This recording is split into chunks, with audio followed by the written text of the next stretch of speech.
What is up, hackers? Welcome back to another episode of Hack Crypto, where we hack all of our Web3 education. If you guys are brand new here, slap a like on this video. It helps get this out to more people, and be subscribed with notifications on. On this episode, I'm going to be going over Fungify. Fungify is a non-custodial NFT protocol that allows for people to take out collateralized loans. So one of the coolest parts about this is they're doing a trading competition. So what I want to do in this video is go over the rules of the trading competition that are kicking off in October.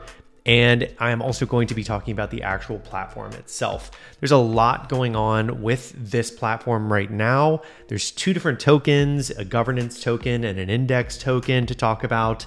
And there's just a lot of mechanisms going on. Like, they're partnered with Chainlink, using the Oracle there for pricing these different NFTs. There's 15 different collections that are participating in the actual trading competition. There's $500,000 in mock USDC that people are getting to trade around on the platform. And ultimately, this is to celebrate their launch. I've talked a lot recently on the channel about NFTs and doing these collateralized loans. And this is a really creative new approach to how this instrument could work for people that are holding NFTs. So first, there's a token called NFT. Literally, it's just called NFT. And think of this as the S&P 500 of NFTs, where you can invest in it, you can get yield from it, and ultimately you can, get some fees from the borrowers and the sellers of different NFTs on the protocol. And I think that this is something that's extremely valuable, because getting fees from transactions that are taking place is a way to make passive income on tokens that are backed fully by valuable NFTs, like your Bored Apes and your Pudgy Penguins and your Miladies, all these different very valuable NFTs that are in this vault that they have are backing the token. So it's very important to think about that. Similar to the S&P is backed by all of those businesses that are trading on there with equities on there. This is a very similar way of looking at it. Similarly, with the index, people can actually sell their NFTs into the index. They use Chainlink's oracles for all the pricing floors. So the idea is that if people really just want to liquidate their NFT, this index can absorb that, and it can take that on. In turn, the value of that index goes up, and people have that liquidity there. So really exciting opportunity for people to get an accurate price for their NFTs, sell to an index, or borrow using their lending protocol. And there's just a lot of moving parts here. There's a ton of complexity that I read through in their white paper, from interest rates to all the different mechanisms they have working in the background. So I'm not going to dig too deep into that, because I don't want to confuse everybody out there, all the NFT holders.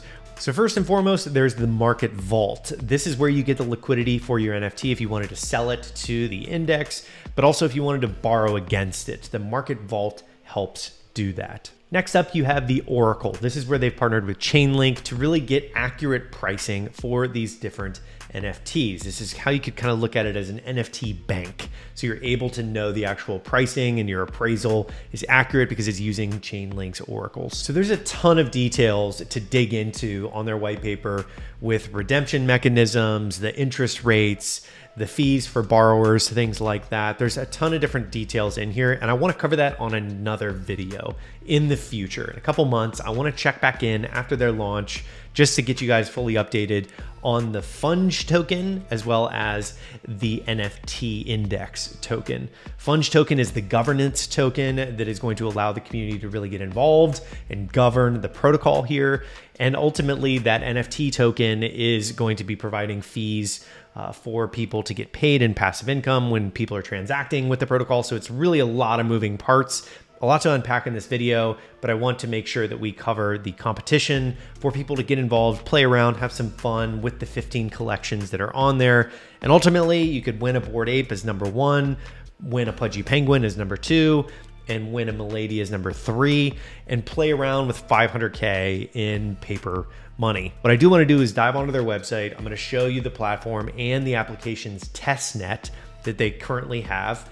And then I want to show you the trading competition so that you can get a feel for that as well. So without further ado, let's jump onto the Fungify website and check it out. When you land on the testnet page, you can see the indexes here, and you can see that they have the ability to buy the NFT token and stake at 1.1 APY. Now, the borrowing is only at 2.6 APR. And this is a kind of, since it's testnet here, it's important to know that these numbers are going to change, obviously. And I want to go through each one of these. I talk more in depth after this, but I want to go into the pool so you guys can see exactly what's going on here with the supply and the borrower. So on one side, you have the people supplying, putting the NFTs up. And then on the other side, you have the borrowers. So you can see people are borrowing at 49%. People are, really ratcheting this up. 62%, 55% on a Doodles. Amoeba says 54%. Mutant Ape has 30%. And you can see the two sides of the marketplace, which is a really cool aspect here because you can kind of see the demand and the supply, which is really important. Now going to the market here, we have our wallet connected. You can see the different NFTs that are for sale. So the redemptions, the OTCs, and everything. So it lays all of them out. And you can see all the different collections that they have, CloneX and the Doodles and everything like that on the testnet. You can buy it now, of course. And this is a really cool aspect of this, that they have their own obvious marketplace connected to the market vault and everything. So people are able to transact, as mentioned before, with the market vault itself, because you're creating your own market effectively, like the S&P 500. So going into stats on the testnet, let's go ahead and check it out. 14 million in total collateral is already in the protocol, and you can see the different collections that are in it. So CryptoPunks, total earnings, you can see it's dynamic, it's actually changing around. And you can see the NFT index, total earning 2.6 million, total earning 2.5 million on Bored Apes. Hazuki's 575,000, Mutant Ape is 300,000. So you can see all the different dynamic pieces here. Utilization is dynamic, it's actively moving, which is really cool. And I really like how this is all laid out. So you can click through and see the redemptions also on here. So redeem a random NFT from the Fungify Market Vault, and you can redeem it on the NFT token and denomination in the token itself. So I can click through and change, as you can see, in dollar amount and the NFT token amount, which is really cool because being able to go in and redeem with the token itself is effectively tapping into the market with the backed token and getting OTC. You can see people are trying to do over-the-counter trades. The OTC trading desk allows you to buy and sell NFTs in USDC at the current floor. Features testnet only. So you can see each has a liquidity score on here, and the number is really quite interesting how that's laid out, and then the prices for each one. I can buy and sell each one of these. So obviously they're testing this out to see what the demand there is, but overall the market gives a full picture as to the assets that are in there. And I really like that you can change it around with the dollar versus the NFT token. So literally just like the S&P 500 here, laid out with the assets that it's backing the token itself, and then you can redeem and you can trade. Very insulated to volatility because it's using that oracle from Chainlink, and it is its own market. So this is all happening on the testnet, which is really key because everything is made up numbers. They're all practice, basically, for everybody that's not familiar with how this works. But everything is just practice. It's testing the system, making sure the smart contracts are working correctly, and you can interact with it pretty seamlessly. So when this goes live, it's actual money, actual numbers, actual tokens. So for now, it's just kind of a demo of showing how this actually interacts and how all the costs are going to work and how everything is laid out. And it's a really seamless experience to go through, see the index, participate in the pools, have the market there for redemptions as well as trading, and ultimately you can monitor what's going on with the index. So for all my hardcore ride or die DAO fans out there, the DAO is controlled by the Open Zeppelin implementation, and it is part of the Compound Bravo governance contract. And if that sounds like a foreign language to you, it kind of is, but this is just the different types of open source smart contracts that are used, and they're pretty bulletproof. They've been used by dozens, if not hundreds of different projects, and that open source code is really, really powerful. So there's 5 different types of user personas that are using Fungify today. You have your borrowers, you have your sellers, you have your DAO members, you have your staker, and of course you have your collector. So 5 different types of personas on Fungify to basically identify as. When you go in there, you could be a DAO member and you could also be a borrower. You could be a seller, just coming in and checking it out, seeing if you could sell to the index. And there's just a lot of different types of people that are going to be involved in this community. So last up, we have pools. Liquidity pools are required for everything DeFi. And given Fungify is basically at the intersection of NFTs and DeFi, there has to be some pools. And originally this was set up to really create the liquidity for the NFT index. And I think that that's where the market vault comes into the picture. So not only do you get this fully general solution for the different NFT DeFis, but ultimately you're allowing for NFT shorting, your cross-margined NFT collateralized loans, and lending yields on the NFTs. So you have quite a lot of different things that pools are going to provide for NFT holders. And ultimately the lending pools accept NFTs. So you have ETH, USDC, NFT token, and USDT are supplyable assets to the pools.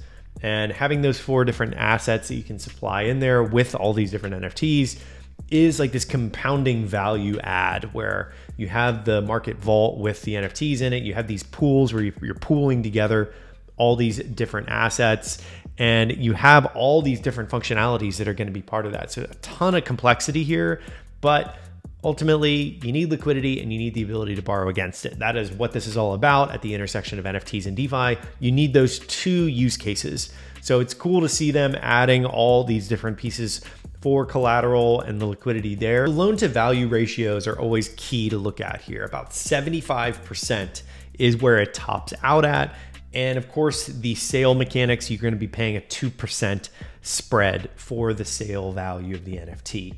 Now, everything's denominated in the NFT token that the index is backing. And I think that the market vault is super important to talk about here because that insulates against volatility. Because if you have all the assets, you're creating this market, you're able to protect against the extreme volatility. When it comes to loan length, there's a lot of questions around this. A lot of different protocols approach this differently, but ultimately it remains open for as long as the collateral value remains healthy and you have that amount of principal locked in there and you're safe. So as long as it's safe and you're not getting a margin call and you have to have these collectors come in. So one of the really interesting parts of all of this is that collectors can bid on these assets. So if you're a collector in this ecosystem, you can literally place a bid as long as it's higher than the outstanding loan amount. And the owner could actually just sell it to the collector, which I think is quite cool. I think that that's kind of a fun added feature to this. And ultimately you have all these different personas acting with the DAO, backing it. And it's kind of a clever way of bringing a community together around this lending protocol that I've never really seen before. So that is it for my video on Fungify. I'm going to be doing a follow-up video here in a couple months just to see how the launch went. And there is the trading competition. The link to that will be below where you guys can sign up, get involved. You do need to have an active wallet on the platform that's been testing around with it. Their testnet is live, so you can play around with that and tinker around with it. The Funge token is pretty awesome based on what I've seen on their white paper, and the token distribution seems pretty legit with the governance aspect to it to really allow people to have a voice and participate in votes and everything like that. So a lot of different moving parts, a lot of cool aspects to this that are unlocking liquidity for the NFT holders out there. 15 collections on that trading competition to celebrate the launch. And if you guys are an owner of an NFT in those collections, you should definitely participate in this. All those communities are going to be hyped around having this protocol going live. So testnet is live to tinker around with. The links will be in the description below. This is not a sponsored review by any means. I just am really interested in these types of instruments coming out for the space. So that is it for this video. Slap a like if you like this, and I will see you here on the next episode of Hack Crypto.